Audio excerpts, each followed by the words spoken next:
Today, we're diving into a really cool AI breakthrough called Prism. It's all about tackling one of the single biggest headaches for large language models. How in the world do you get them to read huge amounts of information, like super fast, without missing any of the important stuff? I mean, just think about it for a second. What if you could feed an AI an entire novel, or a really complex code base, or maybe even a feature-length film, and it just got it instantly? This has been the holy grail for AI for a long time, but there's always been this fundamental wall standing in the way. Well, that might be about to change. So what is this wall? Well, it all boils down to a problem we could call AI's attention deficit. You see, even our most powerful, most sophisticated models today start to choke when you give them too much information at once. Now, the magic sauce behind how these models understand language is a mechanism called self-attention. It's brilliant, really. It lets the AI look at every single word in a sentence and figure out how it relates to every other word. It's what gives AI that deep, contextual understanding. But, and this is a huge but, this incredible power comes at a very steep price. Here's the kicker. The computational cost for self-attention doesn't grow in a straight line. It's quadratic. That means if you double the length of the text you give it, you don't just double the work, you quadruple it. And this visual just says it all, doesn't it? As the amount of information, what we call the sequence length, goes up, the cost just explodes. It goes vertical. This is what makes processing long things, like a whole book, incredibly slow and ridiculously expensive. It has been the biggest bottleneck holding AI back. So, faced with this computational brick wall, researchers everywhere started hunting for a shortcut. I mean, there had to be a smarter way to do this, right? The AI couldn't possibly need to look at every single word all the time. And this led to a really clever idea called Block-Sparse attention. The logic was pretty simple. What if, instead of analyzing every single word-to-word connection, the AI could just look at bigger chunks or blocks of text and just figure out which blocks are most relevant to each other? And to make that happen, they used a trick called mean pooling.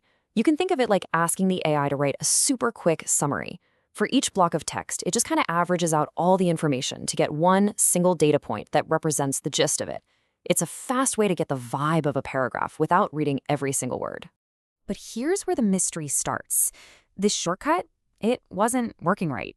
Yeah, the AI was faster, for sure, but it was also dumber. It was missing key details, it was getting confused about the local context and the fine-grained relationships between words. The shortcut had a secret hidden flaw, and for a while, nobody knew what it was. And this is where the researchers behind Prism had their big aha moment. See, they didn't just try to patch up the shortcut. They dug way deeper to find the actual theoretical root cause of the whole problem. And here it is, a quote straight from their paper. They figured out that the problem wasn't really with mean pooling by itself. The problem was how it was interacting with another system called rotary positional embeddings, or ROPE for short. ROPE is basically what tells the AI where each word is in a sentence.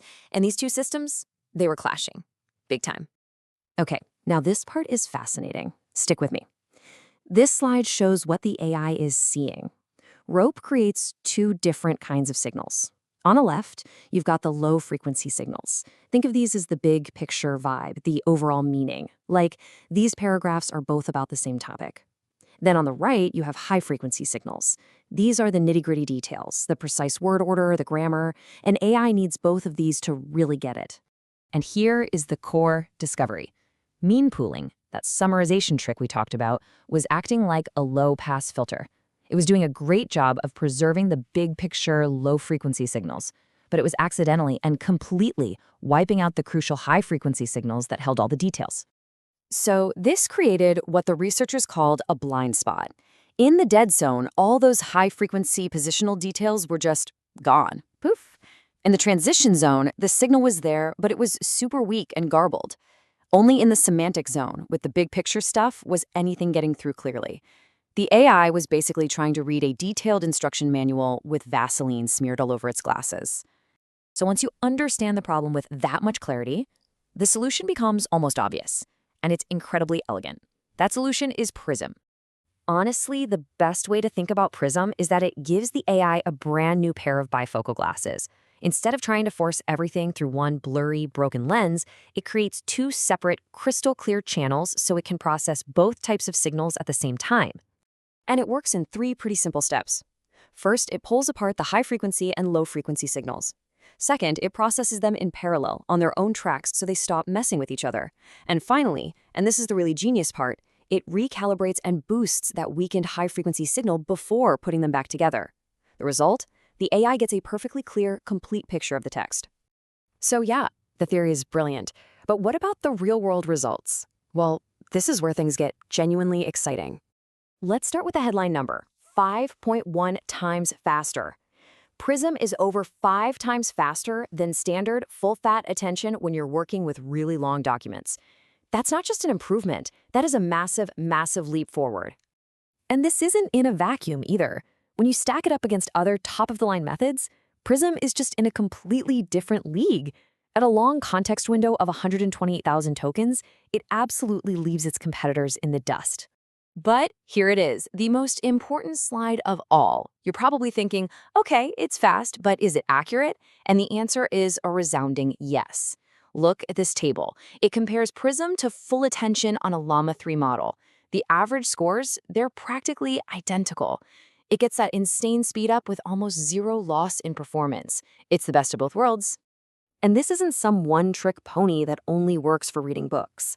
The paper shows that Prism's approach is super versatile. It delivers huge gains in understanding everything from complex code to finding tiny facts in huge documents and even, get this, analyzing hour-long videos. So, all of this brings us to one final huge question. For years, in AI, we've had to make a trade-off. You could have speed or you could have depth. You couldn't have both. Prism suggests that maybe, just maybe, we don't have to make that choice anymore. So the real question is, what becomes possible when our AIs can finally read and watch and understand everything we can, but in the blink of an eye?